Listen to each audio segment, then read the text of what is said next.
Mr. President, we have people coming over here saying, boy, we almost have a deal. I've been hearing that for 3 years. We've been working on cybersecurity for 3 years. They're over here today talking about why don't we have some more meetings? This is a bill that has meetings, meetings, meetings. Chairman Lieberman, Chairman Rockefeller, Chairman Feinstein, we've had meetings, meetings, meetings. Meetings with Republicans, meetings with independents, meetings with business groups.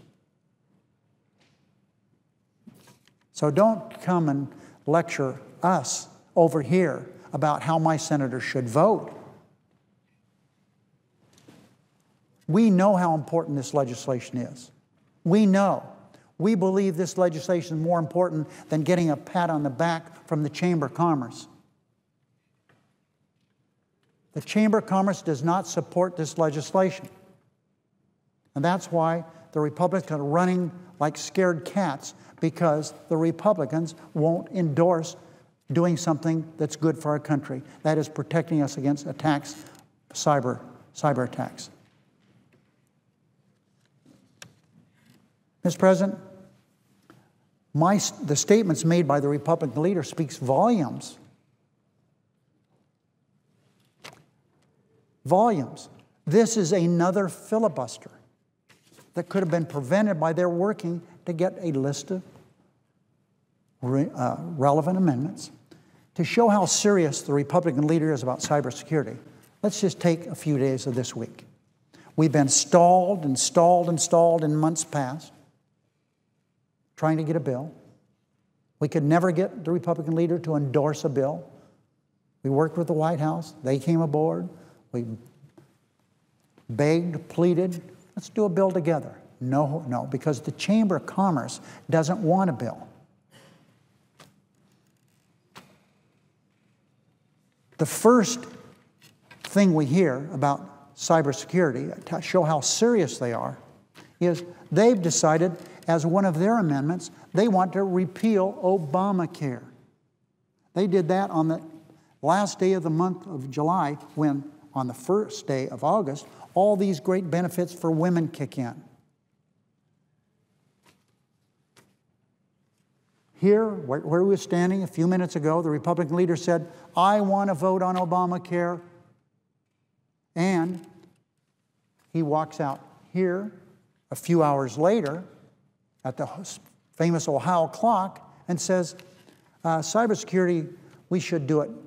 It'll take a lot longer to do than what we can do, what time we have.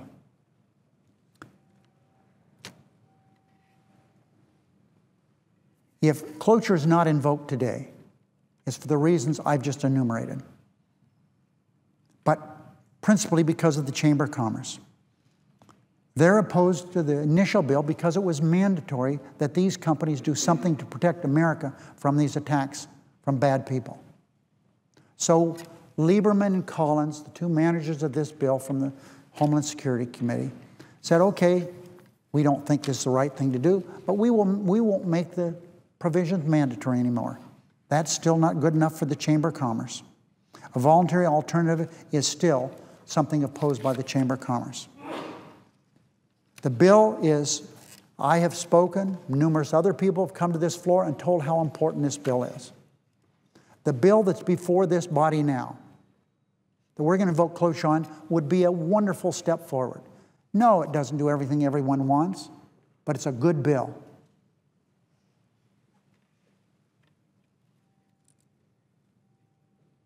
It's to protect our country.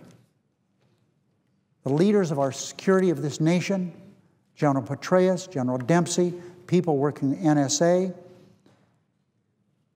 what they say, this is more important than Iran, it's more important than Afghanistan, Pakistan, North Korea, whatever, this bill. But the Chamber of Commerce has now interjected themselves in the security of this nation. They think they know more than Petraeus, Dempsey, and all the leaders of this country.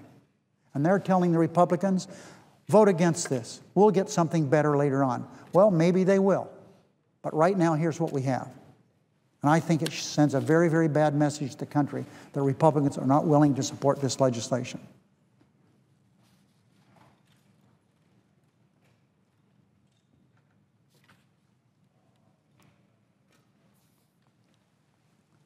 To show how serious the Republicans are to get this bill done, they filed a bill on right-to-work law.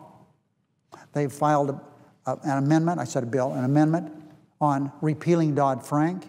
That's just some of the beginning volleys they've shot over here. And my friend, the senior senator from Arizona, steps in here and said, yeah, we're working on a list.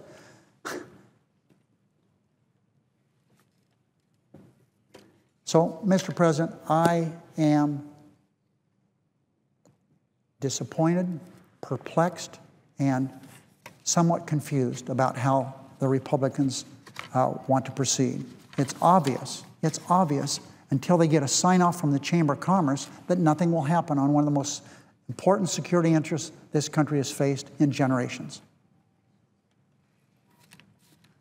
So I would suggest that the Republican leader, rather than out here trying to denigrate this legislation that has been done with the best interests in heart, including one of his most valued senators, Senator Collins, do a conference call with the Chamber of Commerce. Have them come down here and tell them what they want. And maybe what the Chamber of Commerce wants, maybe we can work something out, because they're ruling the place here now as far as this legislation goes. The Chamber of Commerce, I repeat, for the first time that I'm aware in the history of this country, has now become the protector of our nation, security interests. That says it all, Mr. President.